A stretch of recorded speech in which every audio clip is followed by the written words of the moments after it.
Gold hub తాకట్టులో ఉన్న బంగారాన్ని విడిపించి కొనబడును. అదే రోజు ఆన్లైన్ ధరకు కొని డబ్బులు ఇవ్వబడును. హాయ్ హలో నమస్తే, వెల్కమ్ టు అవర్ ఛానల్ మనం టీవీ. నేను మీ శాన్వి. ఈరోజు మనతో పాటు మన స్టూడియోలో ఉన్నారు సీనియర్ జర్నలిస్ట్ తిరుపతి గారు. మరి ఆయనతో మాట్లాడదాం. హాయ్ తిరుపతి గారు. మరి ఈరోజు చూసుకుంటే భువనగిరి ప్రభుత్వ పాఠశాలలో ఒక విషాద సంఘటన చోటు చేసుకుంది. అక్కడ నియర్లీ ఒక 18 to 23 మెంబర్స్ పిల్లలకి ఫుడ్ పాయిజన్ అయిందని, అందులో ఒక బాలుడు కూడా చనిపోయాడు, బాలుడు ఆర్ బాలిక చనిపోయారని చెప్పేసి వినిపిస్తుంది. మీరు కూడా హాస్పిటల్కి వెళ్ళిన విషయం అనేది మాకు తెలిసింది. సో ఏం జరిగింది అసలు? సో యాక్చువల్లీ ఫుడ్ పాయిజన్ అయ్యి 2 days అవుతుంది. అక్కడ భువనగిరి ప్రభుత్వ పాఠశాలలో 700 మంది విద్యార్థులు ఉంటారు. ఓకే. సో ఇప్పుడే కాదు, గతంలో కేసీఆర్ అధికారంలో ఉన్న కూడా సేమ్ సీన్. ఇప్పుడు రేవంత్ రెడ్డి అధికారంలోకి వస్తే ఏమైనా చేంజెస్ అయితే ఏమో, మార్పులు చేర్పులు జరుగుతాయేమో అనేటటువంటి భావనలో తెలంగాణ సమాజం ఉన్నప్పటికీ కూడా ఏం డిఫరెన్షియేషన్ లేదు. గతంలో కేసీఆర్ ఏ విధంగా అయితే ఉన్నాడో రేవంత్ రెడ్డి కూడా సేమ్ అదే సీన్ కనబడుతుంది. మీరు చూడండి, 700 మంది విద్యార్థులు ఉంటే దాంట్లో దాదాపు 17 మందికి ఫుడ్ పాయిజన్ అయింది. అది కూడా ఉగాది అయిపోయిన తర్వాత. వాళ్ళు ఏం చెప్తున్నారు, అక్కడ ఉన్నటువంటి సిబ్బంది హాస్టల్లో వీళ్ళు బచ్చప్పాలు తిన్నారు బయటికి పోయిన తర్వాత. అట్లనే బయట ఉంటారు కదా, ఉగాదికి సంబంధించినటువంటి ఏదో ఉంటది కదా తాగడానికి, బయటికి పోయినటువంటి నేపథ్యంలో ఫుడ్ పాయిజన్ అయింది. ఫుడ్ పాయిజన్ అయింది కాబట్టి లోపటి సంఘటన జరిగిందని చెప్పి అక్కడ వాళ్ళు చెప్తున్నటువంటి మాట. కానీ మేము పేరెంట్స్ అడిగితే పేరెంట్స్ ఏం చెప్తారంటే, అసలు ఉగాదికి మేము స్కూల్కి పోలేదు, మేము పిల్లల్ని కలవలేదు, వాళ్ళతో మాట్లాడలేదు, మేము పోక ముందుకు వాళ్ళకి బచ్చాలు ఎవరు ఇచ్చారు, తర్వాత వాళ్ళకి పులిహోర పెట్టినారు, ఆ పులిహోర విషయంలో కూడా ఫుడ్ పాయిజన్ అయింది అని చెప్పి ఒక చర్చ నడిచింది. అయితే వాళ్ళు ఏం చేసారు, ఉటావుటిన మోషన్స్ ఎక్కువ కావడము, లేకపోతే వామిటింగ్స్ చేసుకోవడము, పిల్లలు 17 మందిని ఏరియా హాస్పిటల్ తీసుకుపోయారు. భువనగిరి ఏరియా హాస్పిటల్ తీసుకుపోయిన తర్వాత అక్కడ వాళ్ళ పేరెంట్స్ కి అదే రోజు ఇన్ఫార్మ్ చేయాలి. ఇప్పుడు ఎగ్జాంపుల్ ఎట్లుందంటే, గవర్నమెంట్ సెక్టర్ లో ఒక వ్యక్తికి ఏమైనా ఇబ్బంది అయితే అప్పటికప్పుడే కాల్ చేసి పేరెంట్స్ కి ఇన్ఫార్మ్ చేయాల్సిన బాధ్యత వాళ్ళ పైన ఉంటది. ఇంకోటి ఏంటంటే, అక్కడ ఉన్నటువంటి ఆ సిబ్బంది, ప్రిన్సిపాల్, అక్కడ ఉన్నటువంటి టీచర్లు కూడా వాళ్ళు పర్మనెంట్ ఉన్నటువంటి వ్యక్తులు కాదు, జస్ట్ కాంట్రాక్ట్ బేసిక్ సంబంధించినటువంటి టీచర్స్ వాళ్ళందరూ కూడా. సో ఖచ్చితంగా వాళ్ళకి ఒక రెస్పాన్సిబిలిటీ అనేది ఉంటది. ఇంకోటి ఏంటి, 700 మంది విద్యార్థులు ఉంటే అక్కడ వార్డెన్ గతి లేరు ఇప్పటిదాకా. ఓకే. అసలు వార్డెన్ అనేటటువంటి వ్యక్తి లేరు, ఇప్పటి వరకు లేరు, వార్డెన్ లేరు. ఈవినింగ్ టైము ఊడ్చే వాళ్ళు, లేకపోతే వాళ్ళు వీళ్ళైనా ఫుడ్ వండే వాళ్ళు ఉంటారు కదా, జస్ట్ వాళ్ళు మాత్రమే వాళ్ళని చూసుకోవాల్సినటువంటి బాధ్యత. అంటే 700 మంది విద్యార్థులు ఉంటే ఎంత దారుణమైన సిచ్యువేషన్ మీరు చూడండి. అయితే అక్కడ నుండి వాళ్ళని ఏరియా హాస్పిటల్ తీసుకుపోయినారు. ఏరియా హాస్పిటల్ తీసుకుపోయిన తర్వాత దాదాపు 3 క్రిటికల్ పొజిషన్ లో ఉన్నారు. ఈ 3ని నీలోఫర్ హాస్పిటల్ తీసుకొచ్చినారు. నీలోఫర్ హాస్పిటల్ తీసుకొచ్చిన అంటే 2 తీసుకొచ్చారు అనుకుంటా. ఒక అబ్బాయి మాత్రం కంప్లీట్ గా కాళ్ళు చేతులు అంతా పనిచేస్తలేవు. ఇంకోటి శ్వాస తీసుకునేటటువంటి పరిస్థితి కూడా లేదు. ప్రశాంత్ అని చెప్పి నిన్న పాపం అబ్బాయి ప్రాణం కోల్పోయింది. ఈ రోజు మార్నింగ్ కూడా మనం టీవీ బృందంతో మేము పోయేటటువంటి ప్రయత్నం కూడా చేసినాం. గాంధీ హాస్పిటల్లో అక్కడ వాళ్ళ పేరెంట్స్ తో కూడా మాట్లాడినాం. పాపం వాళ్ళు కన్నీళ్లు పెట్టుకుంటా ఉన్నారు. మాకే అర్థం కాలేదండి నిజంగా ఏం మాట్లాడాలి వీళ్ళతో, అసలు ఏం చెప్పాలి. వాళ్ళ పేరెంట్స్ ఏం చెప్తున్నారు, వాళ్ళు జనరల్ వాళ్ళు మాట్లాడుతున్న మాట ఏంటంటే, మీకు ఎప్పుడు ఇన్ఫర్మేషన్ వచ్చిందని చెప్పి మేము అడిగినాం. ఇప్పుడు జనరల్ గా ఏంటంటే ఒక ఇష్యూ జరిగినప్పుడు అప్పుడే క్యాచ్ చేసుకుని అప్పుడే పేరెంట్స్ కి ఇన్ఫార్మ్ చేయాల్సినటువంటి బాధ్యత ఎవరిపైన ఉంటది. ఓన్లీ గవర్నమెంట్ సెక్టర్ కాదు, ప్రైవేట్ సెక్టర్ లో కూడా సేమ్. సో వాళ్ళు ఏం చేయాలా, అదే రోజు చెప్పాల్సిన అవసరం ఉంటది. మోషన్స్ అవుతున్నాయి, నాన్ స్టాప్ మోషన్స్ అట. 5 minutes కి ఓసారి పోవాలి, 5 minutes కి ఓసారి లూజ్ మోషన్స్ అవుతున్నాయి అని చెప్పి వాళ్ళ పేరెంట్ చెప్పిండు. సో అబ్బాయి కూడా టీచర్స్ తో చెప్పడము, 2 hours వరకు ఆ టీచర్స్ పట్టించుకోలేదట. జనరల్ అయితే ఉంటాయి కదా, ఎండాకాలం కదా, మోషన్స్ అయితే లేదు, వేరే ఫుడ్ తిన్నర్ కావచ్చు అనేటటువంటి భావనలో వాళ్ళు ఉన్నారు. తర్వాత 1 day అయిపోయిన తర్వాత మార్నింగ్ ఎగ్జాక్ట్లీ 12 o'clock కాల్ చేసి, మధ్యాహ్నం మీ అబ్బాయికి హెల్త్ బాగాలేదు, మీరు వచ్చి తీసుకెళ్ళండి అని చెప్పి వాళ్ళు కాల్ చేసిరట.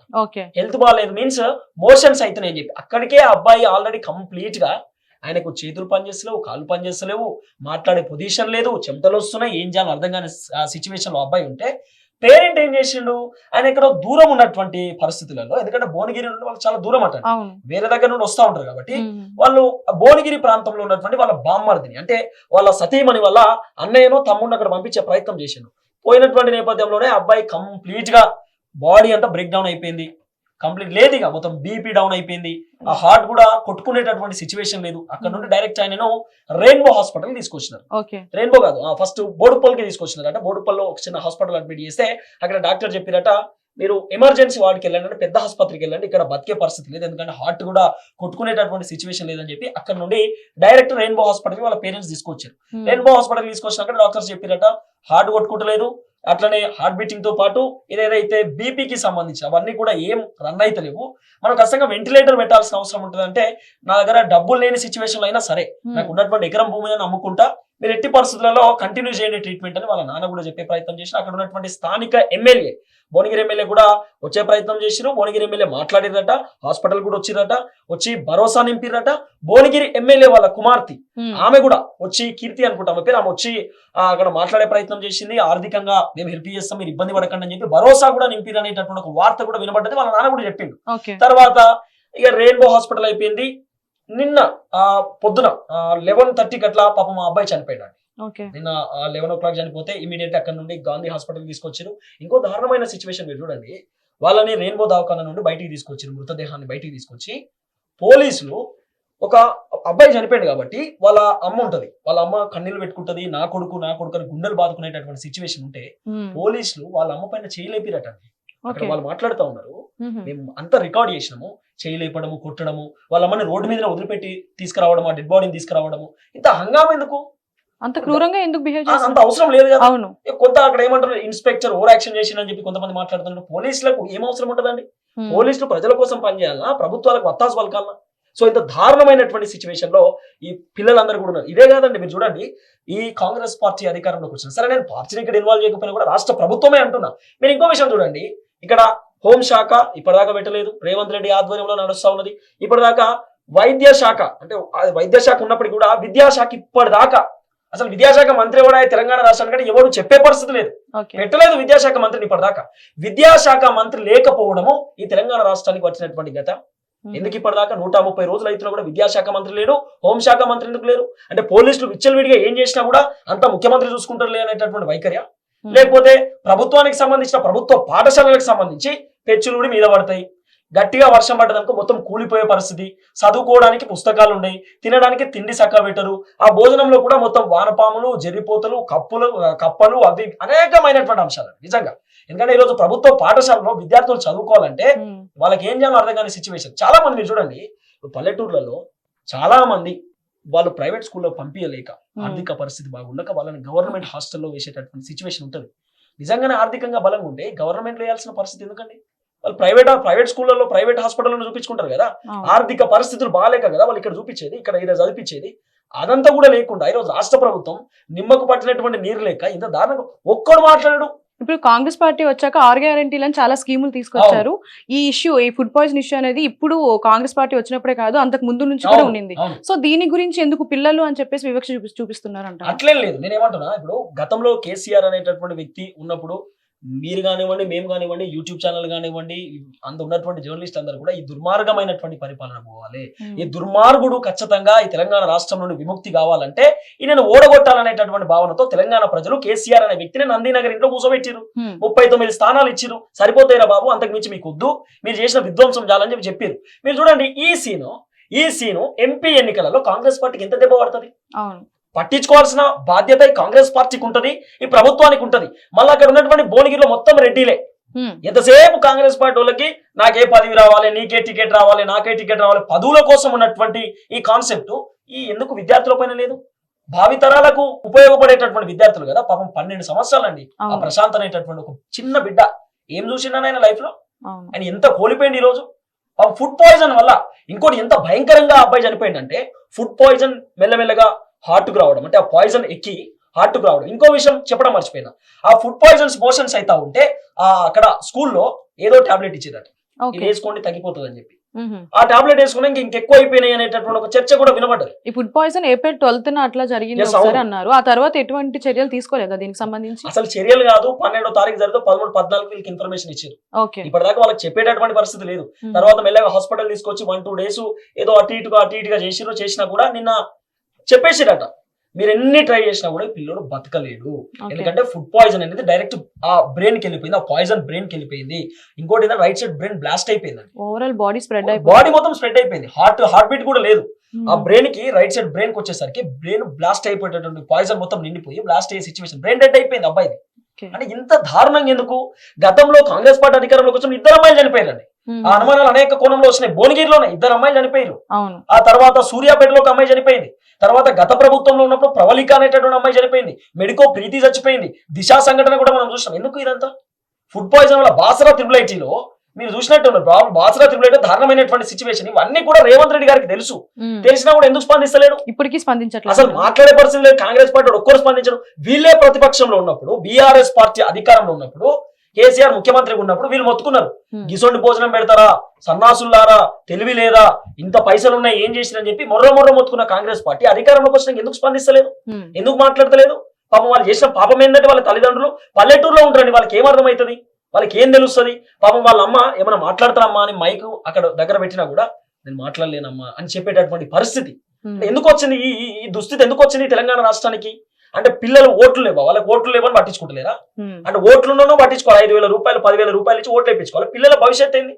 రేపు పిల్లలే కదా బాగుపడేది. భవిష్యత్తు భావి తరాలకు ఉపయోగపడేటటువంటి వ్యక్తి 12 సంవత్సరాల బాలుడు ఈ ప్రశాంత్ అనే ఈ వ్యక్తి రేపు ఐఏఎస్ ఆఫీసర్, ఐపీఎస్ ఆఫీసర్ అవుతాడండి. ఇలాంటి వ్యక్తి ప్రాణం కోల్పోతే దేనికి? ఇంకా మరి ఈ సొసైటీ దేనికి? కథ అంతా దేనికి? సో ఈ రోజు మార్నింగ్ కూడా మనం టీవీ బృందం పోయింది. మేము అక్కడ పూర్తి స్థాయిలో ఎంక్వైరీ చేసినాం. అసలు జరిగిన సన్నివేశం ఏంది, జరిగినటువంటి ఘటన ఏంటంటే అక్కడ ఉన్నటువంటి ప్రిన్సిపాల్ మేము భువనగిరికి సంబంధించిన స్కూల్కి పోయినా కూడా మమ్మల్ని మెడలు పట్టుకుని బయట నెట్టేసేటటువంటి పరిస్థితి. స్కూల్ కి సంబంధించి ప్రిన్సిపల్ గానీ డైరెక్టర్ గానీ వాళ్ళు ఏమన్నా మాట్లాడుతున్నారు? అసలు మేము పోతే మమ్మల్ని గెట్టేసిరుగా బయటికి, ఎలా చేయలేదు, మెడలు పట్టుకుని బయటికి నెట్టేస్తారు. ఏం సార్ ఇది ఎక్కడ రాజరిక పరిపాలన, ఇది ఏంద్రా నాయన కథ అంటే, లేదు ఇవన్నీ కుదిరాయి బయటికి వెళ్ళిపోవాల్సిందే మీరు, ఇది ఎట్లా వస్తారు మీకు పర్మిషన్ లేకుండా అంటే, అరే బాబు నువ్వు ఫుడ్ పెట్టేటప్పుడు పర్మిషన్ తీసుకుని పెట్టినావా? ఏ పర్మిషన్ తీసుకున్నా ఫుడ్ పెట్టినావు? ఇంకోటి ఏంటి, నువ్వేమంటావు బచ్చాలు తిన్నారంటావు. బచ్చాలు ఎన్నికలు వచ్చేస్తారు బయట నుండి వచ్చినాయి అనుకుందాం. ఆ రోజు బయట నుండే పిల్లలే తెచ్చుకున్నారు అనుకుందాం. ఇన్స్పెక్షన్ చేయాల్సిన బాధ్యత నీ పైన లేదా? ఒకవేళ అదే రోజు మోషన్స్ అవుతుండే అదే రోజు ఇన్ఫార్మ్ చేయాల్సిన బాధ్యత నీ పైన లేదా? ఇవన్నీ ఉండాల్సిన అవసరం ఉంటుంది కదా. మేము పోయి ఆ భువనగిరి స్కూల్లో అసలు ఏమైనా పిల్లల దగ్గర పోయి మాట్లాడదాం అంటే మీకు పర్మిషన్ లేదు, బయటికి వెళ్ళిపోవాలి, లేకపోతే నేను ఏం మాట్లాడినా నాకు సంబంధం లేదు. ఎందుకంటే వాళ్ళు పర్మనెంట్ కి సంబంధించిన టీచర్స్ కాదు. వాళ్ళతో పంచాయతీ పెట్టుకున్న వాగ్వాదం పెట్టుకున్న వల్ల కూడా వాళ్ళు పర్మనెంట్ కాదు, కాంట్రాక్ట్ బేస్ రేపు తీసి పడేస్తారని. వెళ్ళిపోరా బాబు అంటే వెళ్ళిపోవాల్సిన అవసరం ఉంటుంది. ఒకవేళ పర్మనెంట్ అయితే వాటితో మనం కొట్లాట పెట్టుకున్నా ఏమైందిరా బాబు నీకు తెలియదా, మీ పిల్లలు తింటారా ఇట్లా? ఇప్పుడు ఈ అబ్బాయికి పెట్టిన ప్రశాంత్ అనే ఈ అబ్బాయికి పెట్టినటువంటి భోజనం రేవంత్ రెడ్డి పిల్లలు తింటారా, రేవంత్ రెడ్డికి సంబంధించిన కుటుంబ సభ్యులు తింటారా? తినలేరు కదా. మరి ఎట్లా పాసిబుల్ అయింది, ఎట్లా పెట్టిన వాళ్ళను? ఇది కూడా మేము క్వశ్చన్ చేసే ప్రయత్నం చేస్తే mister Naidu, mister Tirupati, you get out, అంతే, మీరు వెళ్ళిపోండి, కెమెరా మ్యాన్లు, యాంకర్లు ఇక్కడ ఇవన్నీ నడవది, వెళ్ళిపోవాల్సిన అవసరం ఉంటుందని చెప్పి బయటికి నెట్టేసే ప్రయత్నం చేశారు. ఎవరిని అడగాల, ఎవరిని క్వశ్చన్ చేయాలి? మరి అక్కడ ఉన్నటువంటి ఎమ్మెల్యేకి, స్థానిక ఎమ్మెల్యేకి ఫోన్ చేస్తే లేపడు, ఇక్కడ స్థానికంగా ఉన్నటువంటి కాంగ్రెస్ పార్టీ నేతలకు కాల్ చేస్తే లేపడు, ఎంపీగా పోటీ చేస్తున్నటువంటి చామల కిరణ్ కుమార్ రెడ్డి కాల్ చేస్తే లేపడు. మరి ఎవరికి ఇవ్వాలి సమాధానం, ఎవరికి చెప్పాల్సిన అవసరం ఉంటుంది? ఆ భువనగిరిలో మొత్తం రెడ్డిలే కదా, కోమటిరెడ్డి వెంకటరెడ్డి, రాజగోపాల్ రెడ్డి, అక్కడ ఉన్నటువంటి భువనగిరి ఎమ్మెల్యే రెడ్డి, ఇప్పుడు నిలబడేటోడు రెడ్డి, వీళ్ళందరూ రెడ్డిలే కదా. మరి రెడ్డిలు ఎందుకు స్పందించరండి? అంటే ఒక ఎస్సీ బిడ్డ, ఒక బీసీ బిడ్డ, ఒక ఎస్టీ బిడ్డ, చిన్న వర్గాలకు చెందినటువంటి బిడ్డలు కదా, చిన్న కులాలు, చిన్న జాతులకు చెందిన బిడ్డలు కాబట్టి వాళ్ళు పట్టించుకోకపోయినా ఏం లేదు, నేను ఇబ్బంది ఏమి ఉండదని అదో ఆలోచన. అంటే మీరు చూడండి, మన ఓట్లు కావాలి, బీసీల ఓట్లు కావాలి, ఎస్సీల ఓట్లు కావాలి, ఎస్టీల ఓట్లు కావాలి, కానీ ఈ సన్నాసులకు మాత్రం పిల్లలు అవసరం లేదు. వాళ్ళు ఎటన్నా పోనీ వాళ్ళకి సంబంధం లేదు.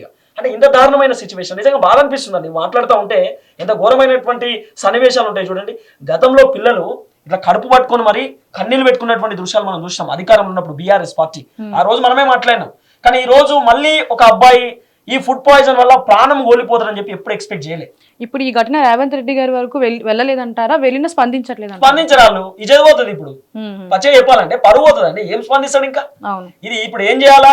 2 అమ్మాయిలు చచ్చిపోయినప్పుడు, సూర్యాపేటలో అమ్మాయి చనిపోయినప్పుడు, లేకపోతే మల్లారెడ్డి యూనివర్సిటీలో ఫుడ్ పాయిజన్ అయ్యి విద్యార్థులందరూ అవస్థ పడ్డప్పుడు, ఆ ప్రైవేట్ యూనివర్సిటీలో ఫుడ్ పాయిజన్ అయితే మైనంపల్లి హనుమంతరావు ఉరికింది కదా, ఉరికి గిట్లెట్లా జరుగుతుంది, అయ్యో గట్లెట్లా అన్నాడు కదా. ఇప్పుడు మైనంపల్లి హనుమంతరావు ఏడున్నాడు? ఎందుకు అక్కడ గవర్నమెంట్ పాఠశాల ఫుడ్ పాయిజన్ అయ్యి ఒక అబ్బాయి చచ్చిపోతే ఎందుకు స్పందిస్తలేడు? అంటే మల్లారెడ్డి ఏమో రాజకీయంగా మీకు ఉపయోగపడాలి, పిల్లలు మీకు రాజకీయంగా ఉపయోగపడితేనే చేస్తారా? ఇదో కోణం. అంటే ఇవన్నీ కూడా కంప్లీట్ గా పొలిటికల్ కి గ్రాప్ చేసుకునేటటువంటి ప్రయత్నం చేస్తారు. ఇంకోటి ఏంటంటే కేటీఆర్ కూడా ఏమన్నా బుద్ధి ఉండాలి కేటీఆర్ గారికి. కేటీఆర్ గారు కానివ్వండి, కేసీఆర్ కానీ, హరీష్ రావు కానీ, సంతోష్ రావు, మినిమం కామన్ సెన్స్ ఉంటే ఈ అంశం పైన స్పందించే ప్రయత్నం చేయండి. ఇప్పుడు మేము కూడా అంటున్నాం, మీరు ప్రతిపక్షంలో ఉన్నారు సరే, అధికార పార్టీ కంటే బుద్ధి లేదు, గడ్డి తింటున్నారు. మరి మీరు ప్రతిపక్షంలో ఉన్నటువంటి వ్యక్తులు కదా, మీరు గడ్డి తినప్పుడు అన్నం తినండి. అన్నం తినాలంటే అడిగి పోండి, గాంధీ హాస్పిటల్ కాడికి పోండి, లేకపోతే భువనగిరికి పోండి, ఆ ప్రభుత్వ పాఠశాల పోయి ఒకసారి చూసే ప్రయత్నం చేయండి. అరే బాబు మాయాంలో అంటే తప్పు జరిగింది, మీరు అధికారంలోకి వచ్చిర్రు, ప్రజాపాలన అన్నారు, మార్పు కావాలన్నారు, ఇదేనా బాబు మార్పు అని చెప్పి ఒకసారి అడిగే ప్రయత్నం చేయండి. ఇప్పుడు కేటీఆర్ గారు ఈ అంశం పైన మాట్లాడితే ఏమైతుంది? అద్భుతాలు ఉంటాయి కేటీఆర్ మాట్లాడితే. కేటీఆర్ ఏ వాగుడుకాయ ఉంటుంది కేటీఆర్ బ్రోది, ఎంతసేపు అది ఇది మాట్లాడతాడు. కేటీఆర్ బ్రో ఇడికి పోయే ప్రయత్నం చేయి, ఇడికి పోయి మాట్లాడు ఒకసారి, ఎందుకు చచ్చిపోయిన అబ్బాయి చెప్పే ప్రయత్నం చేయి. ఇంకోటి, కాంగ్రెస్ పార్టీ నేతలు వచ్చారు అక్కడికి, వచ్చి మీకు 15 లక్షలు ఇస్తాం, మీకు ఒక ప్రభుత్వ ఉద్యోగం ఇస్తాం, ఈ ఇష్యూని డైవర్ట్ చేద్దాం, ఈ ఇష్యూని వదిలేయండి అంటే పాపం ఏందండి ఒక మనిషి చచ్చిపోతే 15 లక్షలు ఇస్తారు. అంతేగాని రెస్పాన్సిబిలిటీగా తీసుకొని ఏముండదు, దాన్ని మార్చే ఏముండదు. ప్రయత్నం అయితే చేస్తున్నాను. ఏమి చేయలేదు. మీరు చూడండి ఈ ఇష్యూ మనం మాట్లాడుతున్నాం కదా, రేపు పొద్దున ఎవడు మాట్లాడే ఇష్యూ అయిపోతుంది, ఆ ఇష్యూ అయిపోతుంది 2-3 రోజులు మాట్లాడి అంతే. ఆ ఇష్యూని మీరు చూడండి, ప్రవళిక అని చెప్పి ఒక అమ్మాయి చనిపోయింది. ఆమె నాకు ఎగ్జామ్స్ కు సంబంధించిన విషయంలో మాకు రద్దయితా ఉన్నాయి, పరీక్షలు రద్దయితా ఉన్నాయి, ఉద్యోగాలు ఇస్తలేరు, జాబ్ నోటిఫికేషన్ లేదని చెప్పి ఆ అమ్మాయి ఆత్మహత్య చేసుకొని చచ్చిపోతే కేటీఆర్ ఏం చేసిండు, ఒక ఛానల్లో కూర్చొని ఆమె క్యారెక్టర్ ని దెబ్బతీసే విధంగా ట్విట్టర్ లో పెట్టిండు. ఆ అమ్మాయి లవ్ వ్యవహారం వల్ల చనిపోయింది అని చెప్పి బుద్ధి లేకుండా పెట్టిండు కేటీఆర్. ఈ రోజు కేటీఆర్ ఏమో ఇన్ని ఇష్యూస్ అయితే ఉంటే మనకు నోటీసులు పంపే ప్రయత్నం చేస్తాం. మనం కేటీఆర్ కి ఎన్ని నోటీసులు పంపాలి? ఇప్పుడు రేవంత్ రెడ్డికి ఈ అంశం పైన ఎన్ని నోటీసులు పంపాలండి? ఇప్పుడు కేటీఆర్ ఏం చేయాలి? యూట్యూబ్ ఛానల్కి నోటీసులు పంపొద్దు, రేవంత్ రెడ్డికి పంపాలి. రేవంత్ రెడ్డి నీ వల్ల ఒక ప్రాణం పోయింది, దీన్ని నువ్వు సమాధానం చెప్పమని రేవంత్ రెడ్డికి పంపాల్సిన అవసరం ఉంటుంది. కేటీఆర్ కి నోటీసులు పంపాలి. ఇవన్నీ అంశాలు కూడా తెరపైకి వస్తున్నాయి. పాపం చాలా బాధ అనిపిస్తా ఉంది మాట్లాడుతూ ఉంటే. ఏం మాట్లాడాలని అర్థం కాని సిచ్యువేషన్ వాళ్ళ తల్లిదండ్రులు కూడా ఉన్నారు.